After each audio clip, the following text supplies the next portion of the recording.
Everyone, welcome to my YouTube channel. हम लोग इस सीरीज में रीजनिंग के प्रश्नों को कर रहे हैं और अगला प्रश्न है 8 सदस्यों का एक समूह मंडली में बैठा है। डी ए और एफ के बीच में तथा जी के सामने बैठा है।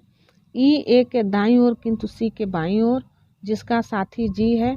जी के दाईं ओर एच तथा बाईं ओर सी बैठा है। बताएं कि वह सदस्य कौन है जो कि ए के बिल्कुल सामने है। तो इसका जो ऑप्शन है ए ऑप्शन है जी, बी ऑप्शन है एच, सी ऑप्शन है बी और इसका डी ऑप्शन है ई। तो यह किस तरह से संबंधित होगा, तो इसको हम लोग चित्र के माध्यम से देख प्रश्नानुसार हम लोग देखते हैं कि इसमें जो डी है वह ए और एफ के बीच में बैठा है। तो यह जो डी है यह एफ और ए यहाँ है, इसके बीच में बैठा हुआ है और जी के सामने बैठा, यानी कि इसके सीधे सामने कौन बैठा है, जी। तो यह दाहिने ओर हो गया और ये बाएं ओर हो गया। और कह रहा है कि ई ए के दाईं ओर, यह ए के दाईं ओर ई बैठा है किंतु सी के बाईं ओर बैठा। लेकिन यहाँ पे सी जो है यह ई ए के दाहिने और सी के बाएं बैठा है। और उसके बाद जो है जी, यह जी जो है जी है वह क्या कर रहा है, यह एच के मतलब यह बाएं बैठा है, यानी कि जी एच के बाएं और सी के किधर है, दाएं है। यह जी है, एच के कहाँ है, बाएं है और सी के दाएं है। तो बताइए कि वह सदस्य कौन सा है जो ए के बिल्कुल सामने बैठा है। तो इसमें हम लोग देखते हैं कि उसका जो क्रम हो रहा है यही हो रहा है। ए के सामने जो क्रम आ रहा है वो एच आ रहा है इस फिगर के अनुसार। तो इस आरेख से यही स्पष्ट होता है कि ए के जो बिल्कुल सामने बैठा है वो कौन है, एच है। तो इसमें जो ऑप्शन सही होगा वह बी वाला सही होगा, क्योंकि एच क्या है, ए के बिल्कुल सामने बैठा है। अगला प्रश्न, इस प्रश्न में एक निश्चित कोड में एल ए के ई टी ए का अर्थ है, यानी एल ए जो है और के ई टी ए का अर्थ है गो एंड स्विम, यानी कि गो एंड स्विम वह किसका अर्थ है, एल ए के ई और टी ए का। और उसके बाद से एन ई एल ए और एस ई का अर्थ है यू स्विम हियर, तथा पी ई के ई एन ए और टी ए का अर्थ है ही एंड यू गो होता है। तो इस कूट भाषा में हियर का कूट क्या है, यानी कि यहाँ जो हियर है इसका कूट क्या होगा। तो हम लोग देखते हैं कि जो एल ए है और के ए है और टी ए है, इसका जो अर्थ होता है गो एंड स्विम, यानी कि जो एल ए है यहाँ पे कॉमन हो जाता है और इसको स्विम से जोड़ते हैं। और उसके बाद देखते हैं एन ए एल ए और एस ई।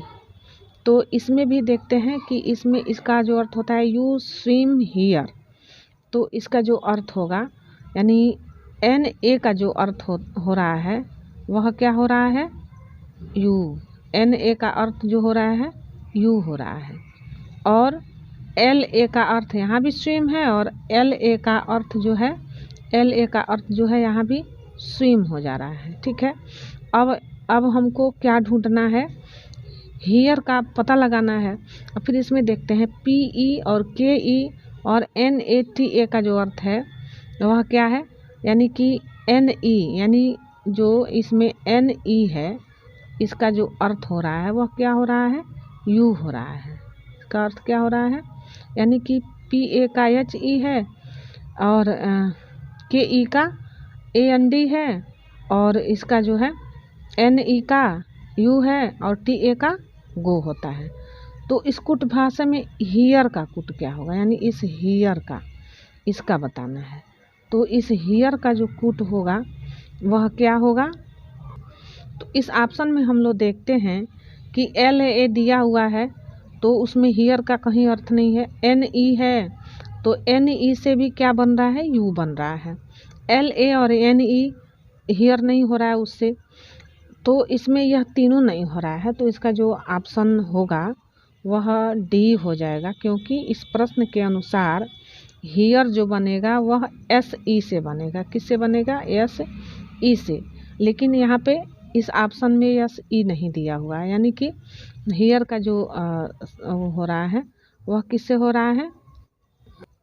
यहाँ पे हम लोग देखते हैं कि हियर जो संबंधित हो रहा है यस ई से, लेकिन यहाँ पे एस ई है ही नहीं, तो इसमें जो कोई भी ऑप्शन सही नहीं होगा, तो इसलिए इसका डी ऑप्शन सही हो जाएगा।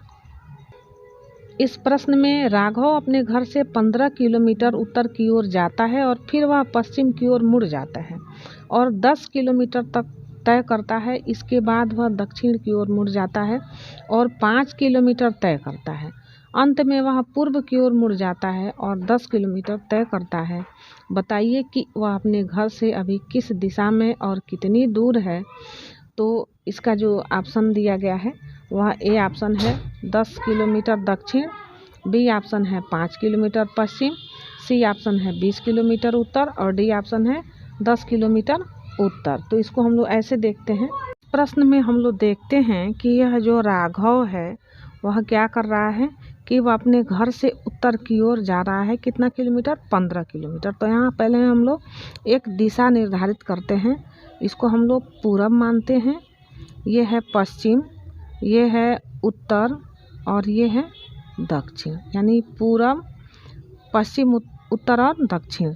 तो राघव क्या करता है, अपने ये जो उसका प्राथमिक स्थान है यहाँ पे, अब यहाँ से ये क्या करता है, यह 15 किलोमीटर कहाँ जाता है, कहाँ जाता है ये 15 किलोमीटर उत्तर की ओर जाता है, यानी यह उत्तर की ओर 15 किलोमीटर जाता है। अब वहाँ से क्या करता है, फिर वह पश्चिम की ओर मुड़ जाता है और 10 किलोमीटर जाता है। फिर यहाँ से यह इधर मुड़ता है पश्चिम और यहाँ कहाँ कितना दूर जाता है 10 किलोमीटर। यहाँ पश्चिम की ओर मुड़ के 10 किलोमीटर जाता है। उसके बाद वह दक्षिण की ओर मुड़ जाता है। वह फिर यहाँ से कहाँ मुड़ता है, दक्षिण की ओर मुड़ जाता है और 5 किलोमीटर चलता है। कितना किलोमीटर? 5 किलोमीटर दक्षिण की तरफ मुड़ के 5 किलोमीटर मुड़ता है। और उसके बाद से वह पूर्व की ओर फिर मुड़ जाता है और 10 किलोमीटर तय करता है। यहाँ से फिर मुड़ता है और ये 10 किलोमीटर की दूरी तय करता है। तो इसकी यहाँ जो पहला इसका जो स्थान, इसको एल मान लेते हैं, इसको हम लोग एम मान लेते हैं, इसको एन मान लेते हैं, इसको मान लेते हैं ओ। अब इस प्रश्न में पूछ रहा है कि 10 किलोमीटर तय करता है, बताइए कि वह अपने घर से अभी किस दिशा में और कितनी दूर है। तो इस प्रश्न के अनुसार वह जो राघव है वह कितनी दूर है, यानी इस 15 में से अब हम क्या करेंगे, यह 5 किलोमीटर की दूरी को, यह दूरी और यह दूरी बराबर हो जाएगा। तो यह पूरा दूरी 15 किलोमीटर है और ये 5 किलोमीटर हो रहा है। तो इस 15 किलोमीटर से में से 5 किलोमीटर को घटा देते हैं, यानी कि 15 किलोमीटर से 5 किलोमीटर को घटाएंगे तो यहाँ कितना मिलेगा, 10 किलोमीटर मिलेगा, यानी कि 10 किलोमीटर की दूरी पर है। और कहाँ है, तो यह यहाँ से उत्तर की तरफ चला था तो वह उत्तर की तरफ ही है और दूरी उसका कितना है, 10 किलोमीटर। तो इसमें आंसर दिखाना है, क्या दिखाना है कि वह कितनी दूर पर और किस दिशा में है। तो इसका जो ऑप्शन हम लोग देखते हैं 10 किलोमीटर उत्तर, तो यहाँ पे 10 किलोमीटर उत्तर किस में है, यहाँ 10 किलोमीटर दक्षिण है, या 5 किलोमीटर ये नहीं होगा, ये भी नहीं होगा। यहाँ इसका जो डी ऑप्शन है वह सही होगा, यानी कि 10 किलोमीटर उत्तर यह है और इसका जो दूरी है वो 10 किलोमीटर, जिसका डी ऑप्शन सही हो जाएगा। अब अगला प्रश्न है, किसान मशीनरी के प्रबंधक विनय गुप्ता को कलकत्ता जाने के लिए 6:10 पर, मतलब जैसी डी स्टेशन पर ट्रेन पकड़नी थी, वो अपनी घड़ी से प्रातः 6:40 बजे स्टेशन पर पहुँचे, जबकि उनकी घड़ी 6 मिनट तेज थी। तो बताइए कि निम्नलिखित में से कौन सा निष्कर्ष सही है। तो जो विनय हैं वह क्या है कि ये उनकी घड़ी से स्टेशन पर पहुंचने का जो समय है वह है 6:40 है और ये प्रातः है, यानी कि एएम में है। और घड़ी मतलब क्या है, और जो वास्तविक समय है उसका वह क्या है, 6 बज के, वह वास्तविक समय जो है वह क्या है, 6:34 है। तो इनकी घड़ी जो है वो कितना समय आगे है, तो इसका मतलब वह कितना समय आगे है, 0.06 मिनट, यानी कि इनकी घड़ी 6 मिनट आगे है। और ट्रेन निर्धारित समय यानी 6:10 पर आती है, यानी ट्रेन कब बजे आती है, 6:10 पर आती है। तो इनके में जो विलम्ब हो रहा है, कुल विलम्ब का जो समय निकालना है वह कितना हो जाएगा। तो वास्तविक समय जो है 6:34 है और ट्रेन का निर्धारित समय है वो 6:10 है और विलम्ब से आती है, तो इस 6:34 में से 6:10 को हम घटा देते हैं। तो यानी 6:34 में से 6:10 को हम क्या करेंगे, घटा देंगे। तो यहाँ आ जाएगा 4 और यहाँ आ जाएगा 2, यानी कि 24 मिनट। तो वे 24 मिनट मतलब ऑप्शन में देखते हैं हम लोग कि क्या ऑप्शन है। मैं ऑप्शन यहाँ पूछ रहा है कि वे निश्चित समय पर पहुँचे थे। बी ऑप्शन है उनको 10 मिनट इंतज़ार करना पड़ा था। सी ऑप्शन वे 24 मिनट विलम्ब से पहुँचे थे क्योंकि ट्रेन 24 मिनट विलम्ब थी। और डी ऑप्शन है 24 मिनट विलम्ब से पहुँचने के कारण उनकी निर्धारित ट्रेन निकल चुकी थी। तो इसमें कौन सा ऑप्शन सही होगा ये, तो हम लोग देखते हैं कि जो इनका जो समय है वह समय क्या होता है, यानी 6:10 पर उनको ट्रेन पकड़ना था और उनकी घड़ी जो थी 6:40 पर वो रेलवे स्टेशन पे पहुँचे। उनकी घड़ी 6 मिनट तेज़ थी, लेकिन उनको ट्रेन नहीं मिली क्योंकि ये 6:34 जो समय है यह वास्तविक समय थी, क्योंकि यह 6 मिनट घड़ी उनकी तेज़ थी। लेकिन वो कब पहुँचते हैं, वह पहुँचते हैं कितने बजे, और वे अपनी घड़ी से कितने बजे पहुँचते हैं, 6:40 पे पहुँचते हैं। और यह 6 मिनट तेज़ थी, तो ये 6 मिनट इसमें से घट गया और यहाँ पे 6:34 जो है वास्तविक समय था उसका, और ये जो 6:10 था ये निर्धारित समय था। तो इसलिए इस 6:34 में से 6:10 को घटा देंगे तो यहाँ 24 मिनट बच जाएगा। तो उन्होंने यह 24 मिनट लेट से वो पहुँचे, तो उनकी ट्रेन क्या हो चुकी थी, वहाँ से निकल चुकी थी, इसलिए उनको ट्रेन नहीं मिली। तो इसका जो ऑप्शन सही है डी है, इसका जो डी ऑप्शन है वह सही हो जाएगा, क्योंकि वो 24 मिनट लेट से पहुँचे जिसके कारण उनकी गाड़ी निकल चुकी थी। अगला प्रश्न है, राहुल का जन्म जब हुआ तो उसके पिता की आयु राहुल के भाई से 32 वर्ष अधिक थी और राहुल की माँ अपनी पुत्री अर्थात राहुल की बहन से 25 वर्ष बड़ी थी।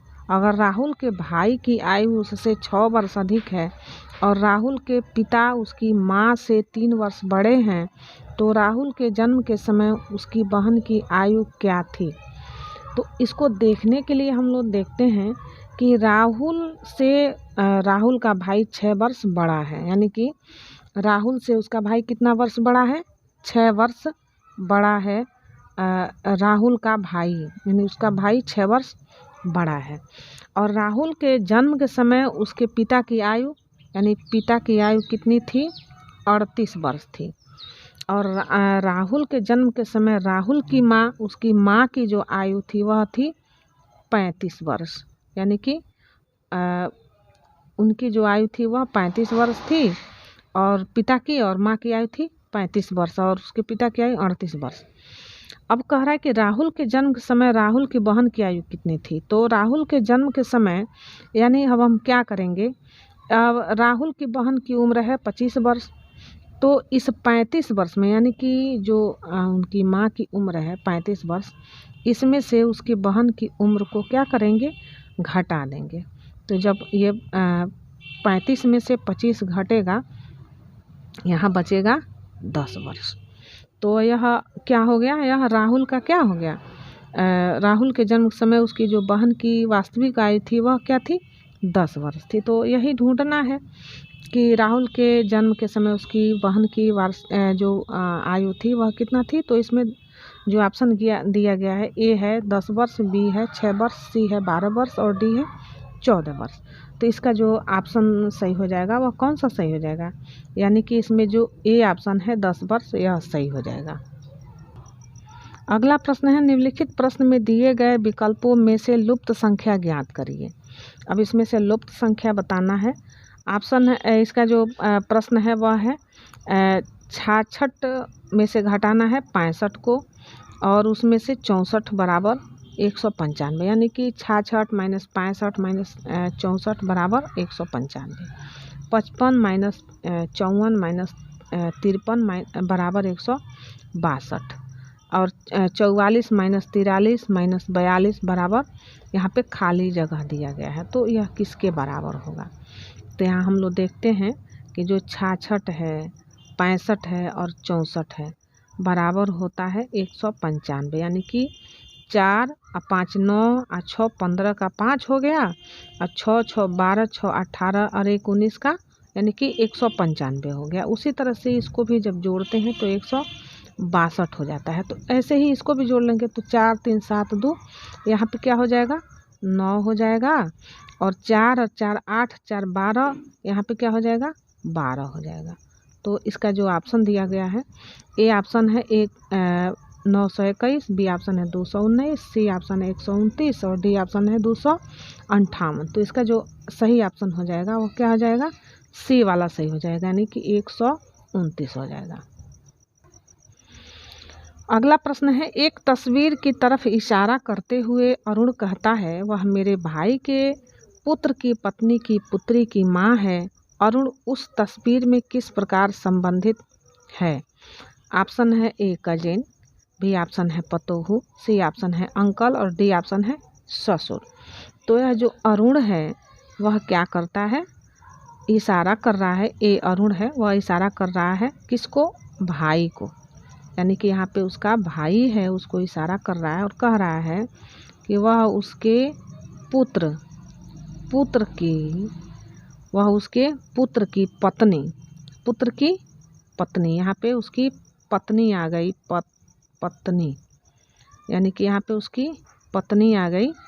तो यहाँ इशारा करते हुए कहता है, और कहता है कि पुत्र के पत्नी की पुत्री की माँ है, यानी यहाँ पे इनका एक क्या है? पुत्री भी है, यह क्या है? पुत्री है। तो अब कह रहा है यह जो है इसकी माँ है, यह जो है इसकी क्या है? माँ है। तो अब बताना है कि इस फिगर में, यानी कि यह कौन है? यह तस्वीर है और यह पत्नी है और यह इसकी ये पुत्री उसकी माँ है और इनका ये भाई है, ये उसका पुत्र है। तो इस चित्र के अनुसार जो तस्वीर है वह अरुण का कौन होगा? तो इस अनुसार, इस मतलब प्रश्न के अनुसार यह तस्वीर जो है अरुण के ससुर का होगा। किसका होगा? ससुर का होगा। तो इसमें जो ऑप्शन है डी वह सही है, ससुर। अगला प्रश्न है, यदि वेन का अर्थ गुणा, यू का अर्थ धन, कम का अर्थ घटाना और विल का अर्थ प्लस है, तो 8 वेन, 12 विल और 16 यू और 2 कम 10 का मान क्या होगा? तो इस प्रश्न के अनुसार हम लोग देखते हैं कि यह जो मान है वेन, यानी कि किसका बताना है? 8 वेन, यानी 8 क्या हो जाएगा? 8 क्या हो जाएगा? यहाँ पे वेन का मतलब है गुणा, तो 8 गुणे हो जाएगा। अब 12 विल, यानी यह 12 हो जाएगा और विल का जो चिन्ह है वह है धन, यानी कि विल का चिन्ह है धन। अब 16 हो जाएगा, यहाँ पे 16 लिख लेंगे। फिर यू है, तो यू का जो अर्थ है वह भी क्या है? धन है, वह भी क्या है? धन है। अब उसके बाद से क्या आता है? यू का हो गया और 2 हो गया। उसके बाद से कम का अर्थ देखते हैं, यहाँ पे घटाना है। कम का अर्थ क्या है? घटाना है और यहाँ पे 10 आ गया। तो इसको कैसे सॉल्व करेंगे? तो यह बोर्ड मास के नियम के अनुसार सॉल्व हो जाएगा। दे देंगे तो क्या हो जाएगा? 8 हो जाएगा। अब यहाँ पे इसको सॉल्व करते हैं, यानी कि 12 में 8 से गुणा करेंगे तो 12 8 हो जाएगा 96 और यहाँ पे धन का चिन्ह है तो भाग हो गया, गुणा हो गया। अब यहाँ पे घटाना का चिन्ह है, ये बचा हुआ है 10, तो इसको यहाँ लिख लेंगे। अब फिर क्या हो जाएगा? तो इस प्रश्न में जो 104 है इसमें से 96 में 8 को जोड़ा गया है और 10 घटाया गया, तो 104 में से 10 को घटाएंगे तो ये कितना बचेगा? जो बचेगा वह होगा 94। तो इसका जो ए ऑप्शन होगा वह सही हो जाएगा, 94। अगला प्रश्न है, इस प्रश्न में आपको निम्नलिखित प्रतीकों के अनुसार दिए गए विकल्पों में से सही उत्तर चुनना है। यदि जो भाग है बड़े को, गुणा जोड़ को, जोड़ भाग को, और जो घटाना है बराबरी को, और यह जो इसका जो चिन्ह है बड़े का यानी बराबरी को, गुणा को बराबर मतलब, और छोटे को बराबर छोटे को दर्शाता है, और यहाँ पे यह जो चिन्ह है कम का वह अधिक का वह घटाने को दर्शाता है। तो निम्नलिखित में से कौन सा विकल्प सही होगा? तो यहाँ ऑप्शन दिया गया है 3 + 2 बड़ा 4 भागे 4 छोटा 3 गुणे 2 बी ऑप्शन है। पहले इस सवाल को सॉल्व करते हैं हम लोग। अब देखते हैं हम लोग क्या है। प्रश्न के अनुसार जब हम चिन्ह को बदलेंगे तो क्या होगा, यहाँ पे देखते हैं।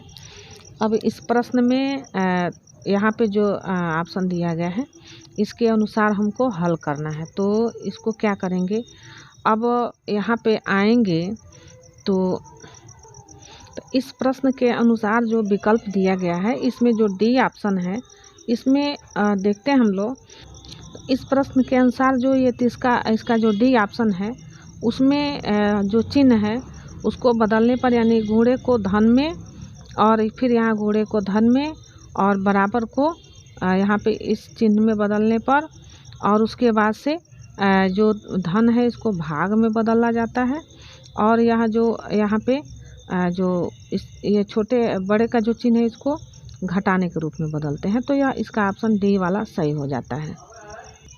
अगला प्रश्न है, निम्न वेन आरेखों में से उस वेन आरेख का चयन कीजिए जो नीचे दिए गए वर्गों के बीच के संबंध को सर्वोत्तम रूप से दर्शाता है।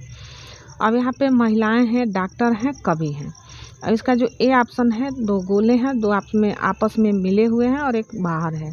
बी ऑप्शन है 2 गोले हैं, एक गोला बड़े वाले गोले के अंदर है, एक गोला बाहर है। तीसरा है इसमें 3 गोले हैं, तीनों आपस में मिले हुए हैं। और डी ऑप्शन है इसमें एक बड़ा गोला है, उसके अंदर एक गोला है, और उसको एक छूता हुआ बाहर से एक गोला बना हुआ है। तो इसमें कह रहा है कि कुछ महिलाएं डॉक्टर हैं और क्या हैं, जो आरेख दिखा रहा है इसमें महिलाएं हैं, डॉक्टर हैं और कवि हैं। तो यह जो ऑप्शन है इसमें जो महिलाएं हैं वह क्या हैं, डॉक्टर भी हैं और कवि भी हैं। तो इस ऑप्शन में यह अलग हो जा रहा है, तो ये ऑप्शन नहीं होगा। यह भी यहाँ से अलग हो जा रहा है, यह भी नहीं होगा। और यह जो है तो यहाँ पे जो महिलाएं हैं वह डॉक्टर भी होंगी और कवि भी होंगी, तो बराबर बराबर होंगे। तो यहाँ पे यह ऑप्शन सही लग रहा है, यानी कि यह महिला हो जाएगा और यह डॉक्टर हो जाएगा, इसी में से कुछ कवि भी हैं। तो इसका सी ऑप्शन होगा वो सही हो जाएगा। अगला प्रश्न है, नीचे 2 कथन दिए गए हैं जिनके आगे 2 निष्कर्ष 1 और 2 दिए गए हैं। आप सामान्यतः ज्ञात तथ्यों में अंतर होने पर भी कथनों को सत्य मानकर विचार करें। आपको निर्णय करना है कि दिए गए निष्कर्षों में से कौन से निष्कर्ष निश्चित रूप से दिए गए हैं कथनों से निकलता है या निकलते हैं। कथन 1 है सभी टी यू हैं, दूसरा है कोई यू जेड नहीं है, और निष्कर्ष क्या निकल रहा है कि कोई टी जेड नहीं है, और दूसरा निष्कर्ष है कुछ टी जेड हैं। अब ऑप्शन में देखते हैं, इसमें ऑप्शन है ए केवल निष्कर्ष 1 निकलता है, बी केवल निष्कर्ष 2 निकलता है, सी या तो निष्कर्ष 1 या फिर निष्कर्ष 2 निकलता है, और डी दोनों निष्कर्ष निकलते हैं। तो कह रहा है कि सभी टी यू हैं, यानी कि जो सभी टी हैं वो क्या हैं, यू हैं। यानी कि जो एक इसके वेन आरेख के द्वारा हम लोग समझते हैं जो सभी यहाँ पे एक यू है और इसके अंदर सभी क्या हैं, टी हैं। यहाँ पे यह टी है और ये क्या है, यू है। और कह रहा है कि सभी टी यू हैं, कोई यू जेड नहीं है, यानी कि इसमें कोई जो यू है यह जेड नहीं, यहाँ पे यह जेड है दर्शाया गया है। तो कोई यू जो है वह जेड नहीं है, तो यहाँ पे यू जेड नहीं होगा। अब कह रहा है निष्कर्ष कौन सा सही होगा, तो इसमें निष्कर्ष कोई टी जेड नहीं, यानी कि इसमें से जो कोई जो भी टी है वो जेड नहीं है और कुछ टी जेड है। तो कुछ टी जेड हैं तो यह निष्कर्ष नहीं निकल रहा है, लेकिन कोई टी जेड नहीं है, तो इसका यह निष्कर्ष 1 सही होगा। तो इसमें जो ऑप्शन है वह सही जो हो जाएगा वह 1 हो जाएगा, यानी कि केवल निष्कर्ष 1 निकलता है, क्योंकि कोई TZ नहीं है और ये ऑप्शन जो होगा वो यह जो निष्कर्ष है वो गलत हो जाएगा और ये निष्कर्ष जो है वो सही हो जाएगा। अगला प्रश्न है, 4 उत्तर आकृतियों में से कौन सी आकृतियाँ नीचे दिए गए टुकड़ों से बनाई जा सकती है। अब यहाँ प्रश्न आकृति ये है, इसको आप लोग देखिए। अब इसमें देखने से ये पता चलता है कि यह जो एक टुकड़ा है, इसमें इस तरह के गोले हैं अंदर की तरफ, इसमें बाहर की तरफ, और इसमें एक गोला है और एक कटा हुआ गोला है जो बाहर की तरफ खुल रहा है, और एक ये जो फिगर है वह किससे मिल रहा है, यानी कि इसका जो संबंध है वह किससे है। तो हम लोग इसमें देखते हैं कि जो इधर का जो पोर्शन है इसमें नहीं है, तो यह सही नहीं होगा, ये गलत हो जाएगा। इसमें यह पोर्शन ढूंढते हैं तो यह नीचे की तरफ है, तो ये भी नहीं होगा। और यही पोर्शन फिर इसमें भी देखते हैं तो इसमें भी नहीं होगा। अब यह पोर्शन इसमें आ गया और यह इसमें आ गया, यह जो भाग है यहाँ आ गया और यह भाग यहाँ आ गया और यह भाग जो है यहाँ आ गया, तो इसलिए इसका C ऑप्शन सही हो जाएगा। यह प्रश्न है, निम्नलिखित उत्तर आकृतियों में से उस एक आकृति को चुनिए जिसमें दी गई प्रश्न आकृति निहित है। तो ये प्रश्न आकृति है, इसमें एक फोल्डिंग है, ये फोल्ड नीचे से ऊपर की तरफ त्रिभुज बना रहा है और एक उधर से ऊपर से नीचे की तरफ। तो प्रश्न आकृति जो है उत्तर आकृति से यानी किससे मिल रहा है, तो इसमें जो उत्तर आकृति हम ढूंढेंगे तो यह कौन सा उत्तर आकृति हो जाएगा, क्योंकि यह जो खड़ी लाइन है तो इसमें नहीं है, यानी सिंपली सी इसमें वह खड़ी लाइन नहीं है। और इसमें देखते हैं कि यह खड़ी लाइन जो है ढूंढिए, तो यह इसमें यह खड़ी लाइन जो है इस तरह का, यह ऊपर से नीचे की तरफ है, न कि नीचे से ऊपर की तरफ, तो यह सही नहीं होगा। और फिर इसमें हम लोग देखते हैं D वाले ऑप्शन में, इसमें जाते हैं तो इसमें देखते हैं क्या है कि यह जो भाग है यह वाला, तो यह बीच से यह तिरछा है, बीच से क्या है तिरछा है और किनारे से खड़ा है, तो इसमें यह नहीं है। इस उत्तर आकृति में भी यह ऐसे होना चाहिए, तो यह नहीं है और यह उसका उल्टा है, तो यह भी ऑप्शन नहीं होगा। तो इस तरह से इसका जो C ऑप्शन है वह सही हो जाएगा, क्योंकि इसमें हम लोग देखते हैं कि जो यह आकृति है, प्रश्न की आकृति, यह यहाँ से ऐसे ऊपर गई हुई है और यहाँ से ऊपर ऐसे गई हुई है, और यह जो आकृति है ऊपर की इससे लगी हुई जो आकृति है ये है, तो यहाँ पे ये आ जा रही है और इसका उल्टा यहाँ पे हो जा रहा है, तो इसका जो C ऑप्शन है यह सही हो जाएगा, यानी इसका ऑप्शन C सही हो जाएगा। अगला प्रश्न है, उस विकल्प का चयन करें जो तीसरे शब्द से उसी प्रकार संबंधित है जिस प्रकार दूसरा शब्द पहले शब्द से संबंधित है। तो यहाँ पे मक्खन दूध से संबंधित है, तो तेल किससे संबंधित है, यानी दूध से मक्खन बनता है तो यह तेल कैसे बनता है। तो इसका जो ऑप्शन दिया गया है, A ऑप्शन बीज, B ऑप्शन है जड़, C ऑप्शन है पेड़ और D ऑप्शन है तेल कारखाना। तो आप लोग तेल कारखानों के देख के कंफ्यूजन मत होइएगा कि तेल कारखाना सही हो जाएगा, क्योंकि दूध से मक्खन बनता है, तो उसी तरह से जो सरसों होता है उससे क्या बनता है, तेल बनता है, और सरसों का जो बीज होता है उसी से तेल बनता है, तो इसके जो A ऑप्शन है वह सही हो जाएगा। अगला प्रश्न है, दी गई आकृति में कितने त्रिभुज हैं। तो यहाँ पे जो ये ऑप्शन है इसमें त्रिभुज दिया गया है, यह कितना है, तो यहाँ पे हम लोग देखते हैं कि इसमें ऑप्शन क्या क्या है। तो इसका A ऑप्शन है 24, B ऑप्शन है 28, C ऑप्शन है 22 और D ऑप्शन है 26। तो हम लोग देखते हैं कि जो आकृति दी गई है इसमें कितने त्रिभुज बनते हैं। तो यहाँ पे हम लोग देखते हैं कि इस ऑप्शन में यह जो इसका जो यह सिरा है इसको हम लोग A मान लेते हैं,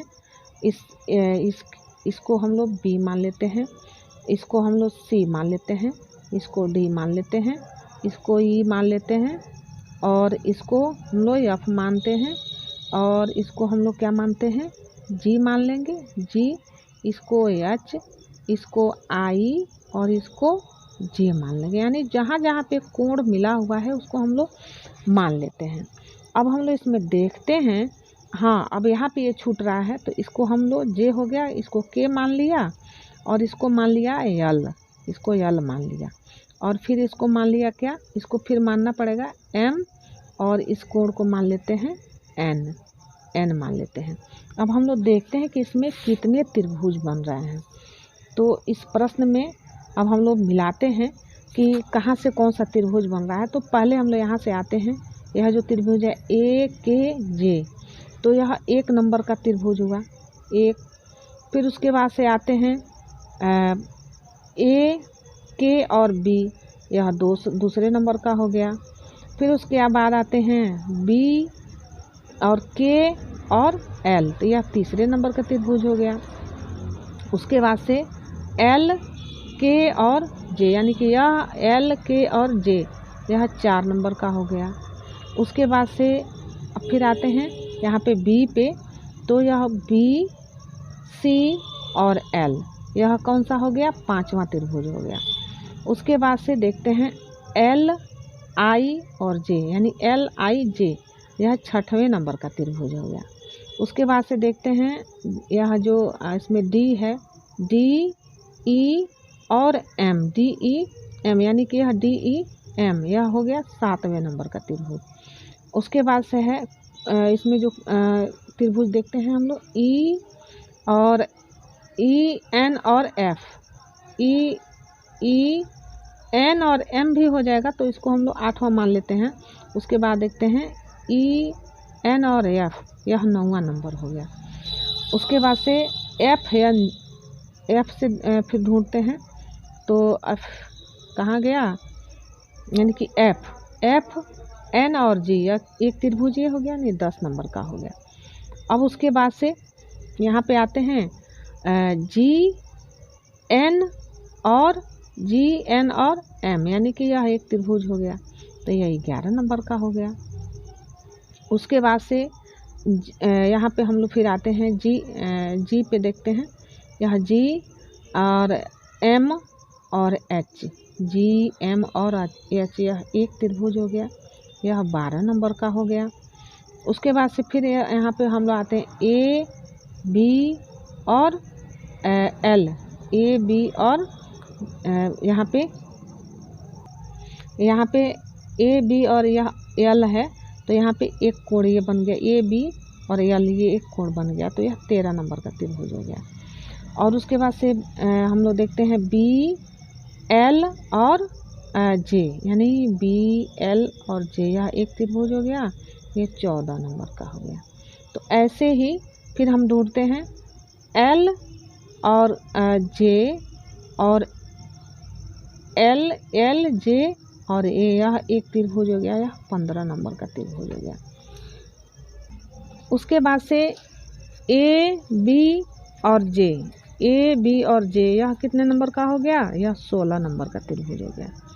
उसके बाद से यह A B और J, A B और यह J, यानी A B और यह J, A B और J।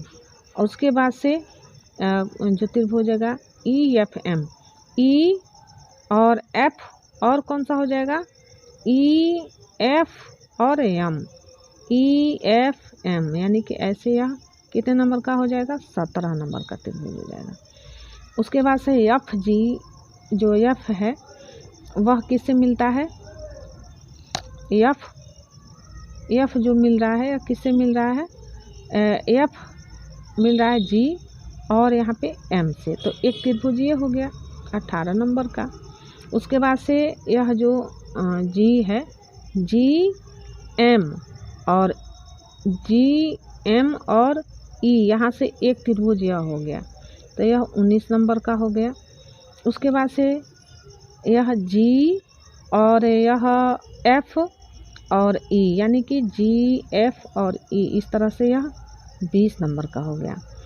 उसके बाद से फिर यहाँ देखते हैं A है और L है और I, यानी यह एक त्रिभुज ये बड़ा सा हो गया, यह 21 नंबर का हो गया। और उसके बाद से A है और L है और C है, तो यह एक बड़ा सा त्रिभुज ये हो गया 22 नंबर का। उसके बाद से D पे हम लोग आते हैं, D है और M है और F है, तो एक बड़ा सा त्रिभुज 23 नंबर का ये हो गया। उसके बाद से H जो है, H और M और F, तो यह हो गया 24 नंबर का। उसके बाद से ए है और क्या है सी, ए बी सी, ए सी और आई, यह मिलके इतना बड़ा यह 25 नंबर का त्रिभुज हो गया। और उसी तरह से जो एफ है और एच है और डी है, तो ये बड़ा सा त्रिभुज 26 नंबर का यह हो गया। त्रिभुज की संख्या है वह 26 है, तो इसका जो डी ऑप्शन है वह सही हो जाएगा, यानी कि इसमें 26 त्रिभुज हैं, तो इसका जो डी ऑप्शन है वह सही हो जाएगा। तो इस तरह से हम लोगों का यह 27 प्रश्नों का यह सीरीज हुआ। तो फिर हम लोग लंबा वीडियो हो जा रहा है, तो हम लोग फिर मिलते हैं अगले वीडियो में। तब तक के लिए आप लोग मस्त रहिए, मिलते हैं फिर अगले वीडियो में। Thank you very much.